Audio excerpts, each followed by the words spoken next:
You are not a Facebook tiger my dear, you are real tiger, go ahead, achieve your dream. Madam का अंतिम शब्द हमारे लिए था कि तुम फेसबुक के टाइगर नहीं हो मेरे बेटे, जाओ और अपनी मंजिल को पाओ, हमारी शुभकामनाएं। ये मगध यूनिवर्सिटी की एक मैडम थी जो अंग्रेजी की एचओडी थी, उस समय हमारे पीके रॉय मेमोरियल हमारा इंटरव्यू लेने के लिए आई थी। 2024 में लोकसभा और विधानसभा का चुनाव है। भारत एक लोकतांत्रिक देश है और लोकतांत्रिक देश में तैयारी अगर करनी है तो अब चुनावी प्रक्रिया की तैयारी की जाए। क्या सबसे पहले मैसेज देना चाहेंगे? देखिए, टुंडी हमेशा आंदोलन की धरती रही है। विनोद बाबू की कर्मभूमि टुंडी है, गुरुजी शिबू सोरेन की कर्मभूमि टुंडी है, और साथ ही गुरुजी को गुरुजी की जो उपाधि मिली है इसे टुंडी के बिहड़ों से मिली है। तो टुंडी हमेशा आंदोलन की धरती रही है। इन्हीं बिहड़ों से आंदोलन होते हुए आज झारखंड राज्य की चिंगारी के रूप में एक आकार लेता हुआ नया झारखंड राज्य का गठन हुआ और आज पुनः हम लोग टुंडी के इन्हीं बिहड़ों में आए हैं। चारों तरफ देख सकते हैं पहाड़ ही पहाड़, जंगल ही जंगल, यानी जंगल क्रांति का संदेश देती है। जंगल भले शांत होता है लेकिन वो क्रांति का संदेश देती है। आज टुंडी के जंगलों से, इन बिहड़ों के बीच से एक संदेश देना चाहेंगे कि राज बना है जिनके लिए, राज बना है जिनके लिए उन्हें अधिकार थाली में परोसकर दे दिया जाए। नहीं तो जो लोग अलग राज के लिए आंदोलन कर सकते हैं वे लोग अगर विकराल रूप धारण करते हैं तो फिर आने वाले दिनों में इस राज्य के हुक्मरान के लिए बहुत बड़ी चुनौती बन जाएगी। और हम लोग भी चाहते हैं किसी भी प्रकार की अराजकता ना हो, किसी भी प्रकार की हिंसा ना हो, किसी भी प्रकार की अशांति ना हो। इसके लिए सरकार का कर्तव्य बनता है कि यहाँ के जो लोग हैं उनके अधिकार को थाली में परोसकर दे दिया जाए। ज़मीनें हमारी, तो उस ज़मीन में अगर कोई फैक्ट्री है तो नौकरी हमारी। कोयला के खदान में जो ज़मीन है वो हमारी, तो कोयला की काली कमाई से जो नौकरी मिलेगी वो हमारी। वो पैसों पर आर्थिक उन्नति हमारी होनी चाहिए। ये राज्य हमारा है तो रांची के विधानसभा में जो भी नियोजन नीति बनेगी वो हमारी बननी चाहिए। 60-40 हमारी नहीं है, हमें 90-10 चाहिए। इसीलिए राज्य के हितार्थ के लिए राज्य सरकार को बैकफुट पे आकर युवाओं की मांग को माननी चाहिए। नहीं तो स्वयं अगर कुछ होता है इस राज्य में तो दोषी राज्य सरकार होगी। जेएसएससी की ओर से विभिन्न परीक्षाओं का कैलेंडर जारी किया गया है, तो क्या छात्रों के लिए सुनहरा अवसर हो सकता है? देखिए, अवसर भी हो सकता है। वो कहावत है कि भागते भूत की लंगोटी भली, लेकिन नुकसान भी है। अवसर इसलिए है कि चलिए बहाली नहीं आई थी, जैसे भी आई, नाय मामा से काना मामा बहाली आई है। लेकिन नुकसान ऐसे है कि आज जो लोग नौकरियां बाहर से करके आएंगे, 40% एकदम मान के रखिए, उस 40 में 37 to 38% बाहर के लोगों का ही होगा। बल्कि जो 60 है ना, उसमें ओबीसी और हमको लगता है ईडब्ल्यूएस में, अन्य राज्य और एसटी/एससी में भी, उस कोटा में भी कुछ लोग फर्जी सर्टिफिकेट बना के एंट्री मार जाएंगे। अब क्या होगा? झारखंड की पॉलिसी में ये भी कहता है कि जो लोग यहाँ सरकारी नौकरी करेंगे उनके बच्चे भविष्य में जाकर इस राज्य में फिर सरकारी नौकरी की दावा जो करेंगे आरक्षण प्राप्त करने का अधिकार होंगे। यानी इससे क्या होगा? इस राज्य की डेमोग्राफी बदली जाएगी। डेमोग्राफी यानी भौगोलिक दृष्टिकोण।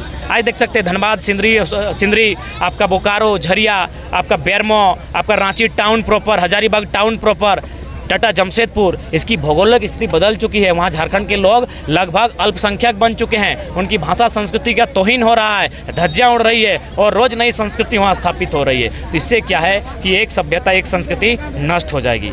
ये नीति बहुत ही घातक है। 10वीं पास झारखंड के बन्ना गुप्ता कब तक झारखंड के स्वास्थ्य मंत्री रहेंगे?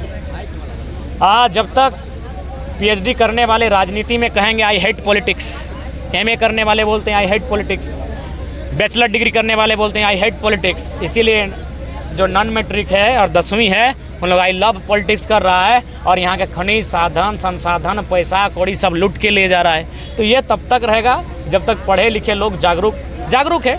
लेकिन यही है, क्योंकि ये सच्चाई भी है, पढ़े लिखे लोग थोड़ा स्वार्थी होते हैं। आप हमेशा बोलते हैं 2024 का तैयारी करिए, झारखंड की जनता कन्फ्यूज है, क्या तैयारी करें? जाहिर सी बात है 2024 में लोकसभा और विधानसभा का चुनाव है। अतः भारत एक लोकतांत्रिक देश है और लोकतांत्रिक देश में तैयारी अगर करनी है तो अब चुनावी प्रक्रिया की तैयारी की जाए। आंदोलन साल भर से चल ही रहा है। चुनाव को भी आप मद्देनज़र रखते हुए उसमें भी एक जोरदार कदम रखने का प्रयास करना चाहिए युवाओं को, ताकि इस राज्य को एक नई धारा, एक नई दिशा प्राप्त हो सके। नियोजन नीति को लेकर 3 दिन देखिए, इसके लिए तो राज्य की जनता का मूड होना चाहिए।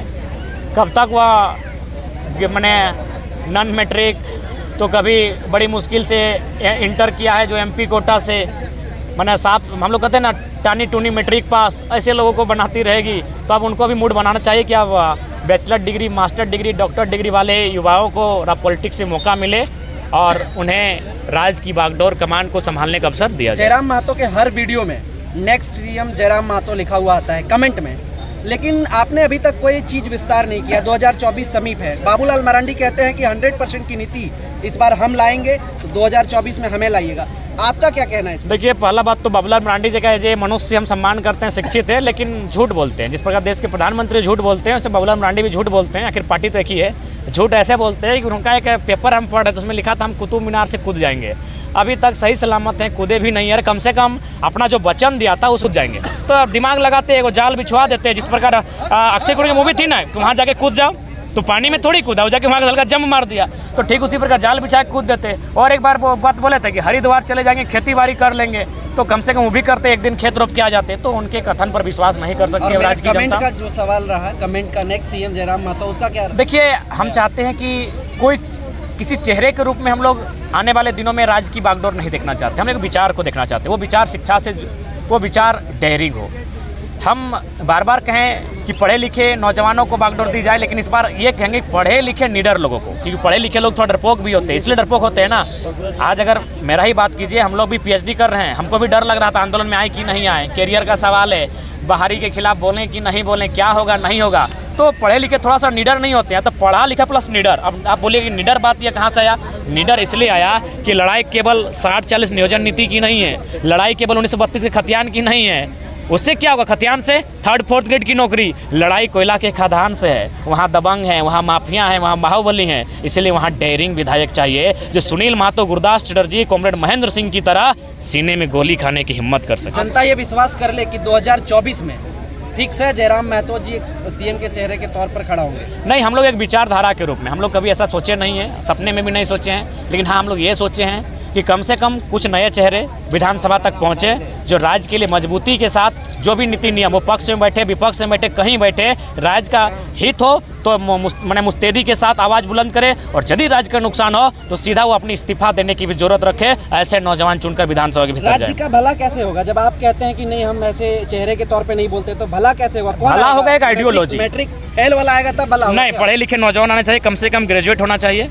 जिनका विजन दूर तक सोचता हो, जो आने वाले 50 सालों तक सोचता हो, और जो जिनमें सामर्थ्य हो अपने दूरदर्शिता के साथ एक क्विक डिसीजन लेने का सामर्थ्य हो। जैसे अभी बात करें राज्य की समस्याएं हैं शिक्षा को लेकर, तो शिक्षा में अमूलचूल बदलाव होना चाहिए। उसके लेकर सिलेबस है, तो आपका टेक्निकली बदलाव कर सकते हैं। इस तरह बहुत सारी चीज़ें हैं जिनमें हम लोग शिक्षा को लेकर बदलाव कर सकते हैं, क्योंकि अंग्रेजों की पद्धति और झारखंड की पद्धति मच नहीं खाएगी। उसी भाषा को झारखंड की सरल भाषाओं में थोड़ा सा ट्रांसलेट किया जाए। उसके बाद अगर आप आते हैं खनन नीति को लेकर, तो विशेष कुछ नहीं है। जिस प्रकार मध्य प्रदेश में है, महाराष्ट्र में है, वही खनन नीति झारखंड में स्थापित की जाए। 60-40 जो मुहिम चल रहा है, क्या झारखंड के लोग उसको रोक पाएंगे क्या?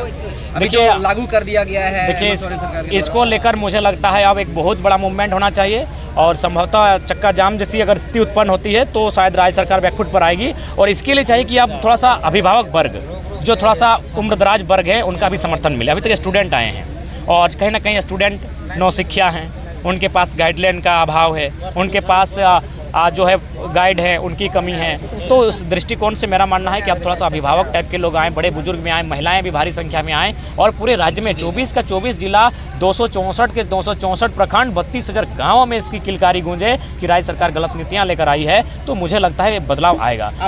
आप हमेशा बोलते हैं जब तक अधिकार नहीं तब तक शादी नहीं, युवाओं को बोलते हैं, लेकिन आपको देखने को मिला कि आप शादी में जाकर डांस कर रहे थे, उसको कैसे देखें?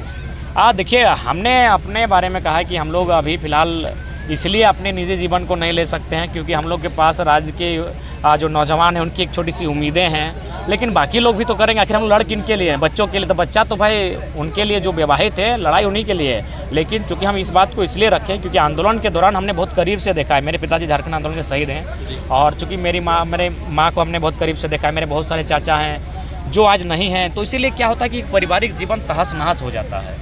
तो इसलिए आंदोलनकारियों से हमने अपील किया है, सबसे नहीं, जो लोग बैक सपोर्ट कर रहे हैं वे लोग शादी ब्याह करें, लेकिन जो फ्रंट में आके आंदोलन कर रहे हैं उनसे हम अपील करते हैं कि थोड़ा सा कोशिश कीजिए विवाहित रहें। कारण कि विवाह होने से थोड़ा सा समस्या आती है। हालांकि अगर समझदार अगर अर्धांगिनी मिले, अर्धांगिनी को अर्धांगना अच्छा मिले और एक दूसरे को अंडरस्टैंड कर सके, तो मुझे लगता है कि एक बेहतर स्थिति हो। अर्धांगना शब्द नहीं, ऐसे हमने बोल दिया अर्धांगना शब्द।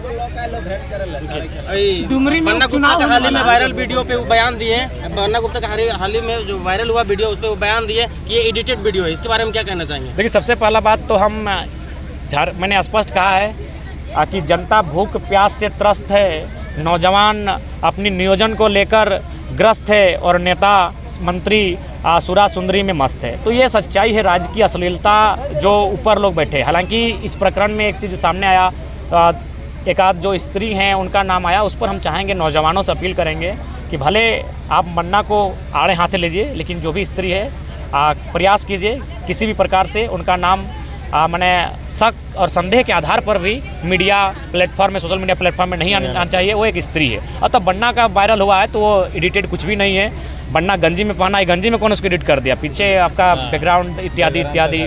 तो अपने आप को बचाने के लिए कहा गया है कि नहीं, कहावत है कि राजा ने कहा रात है, रानी ने कहा रात है, मंत्री ने कहा रात है, संतरी ने कहा रात है, पहरेदार ने कहा रात है, अब जनता भी बोल उठी रात है, जबकि यह सुबह सुबह की बात है। तो राजा हैं, मंत्री हैं, उन लोग कुछ करे, क्राइम करे, मर्डर करे, क्या धारा लगता है, क्या केस मुकदमा होता है। यहाँ तो छात्रों पर केस होता है 353, 307, जबकि उनका कोई वास्ता नहीं है। तो साफ शब्दों में कह सकते हैं, लोकतंत्र को मजबूत करने के लिए जिनको भेजा गया था वे अपने केवल घर परिवार को मजबूत कर रहे हैं। लोकतंत्र प्रत्येक दिन ब दिन धराशायी पर जा रहा है और दम तोड़ रहा है। एक लॉजिकल सवाल था, हाँ, आपका नाम टाइगर कैसे पड़ा? अच्छा, एक्चुअली हमारे आदतों से, हमारी एक्टिविटियों से आप अनुमान लगा सकते हैं हम एक स्पोर्ट पर्सन है। और छोटा में जब हम क्रिकेट खेलते थे तो मैंने फील्डिंग जब करते थे तो बहुत ज़बरदस्त डाइव लगाकर गेंद को पकड़ते थे। तो कभी मेरा ये छिल जाता था, कभी कमर छिल जाता था, कभी कुर्ता फट जाता था। तो उसी क्रम में ग्राउंड में हमारे साथियों ने हमें नाम दिया टाइगर। और फिर बड़ा होने के साथ साथ वो टाइगर नाम हमारे साथ रह गया। और रह गया इसलिए क्योंकि पारासांत पहाड़ के इर्द गिर्द हम लोग का गाँव है, घर है, तो पहाड़ों में ये टाइगर नाम सूट करता है। सबसे मज़ेदार बात आपको बताना चाहेंगे, ये बात हम कभी मीडिया में बोले नहीं है। हम लोग जब एमए का एग्ज़ाम दे रहे थे तो उसमें एक डिसर्टेशन पेपर होता है, उसमें एक वाइवा होता है। तो वाइवा को जब हम लोग देने के लिए गए तो मगध यूनिवर्सिटी की एक मैडम आई थी as a guest, chief guest के तौर पर, जो सवाल पूछती। तो जैसे ही हम घुसे तो गुरुजी ने पहला सवाल पूछा कि तुम अपना नाम टाइगर क्यों लिखते हो, why do you right your name tiger on Facebook. अंग्रेजी के स्टूडेंट है तो उन्होंने अंग्रेजी पूछा कि तुम अपना नाम टाइगर फेसबुक में क्यों लिखते हो। तो हमने बहुत सरल समय बोलते sir, actually I belong to the hill of Parasnath, so I write my name tiger on Facebook, कि मैं पारसनाथ के इर्द गिर्द संबंध रखता हूँ, इसीलिए मैंने सोशल मीडिया में अपना नाम टाइगर रखा है।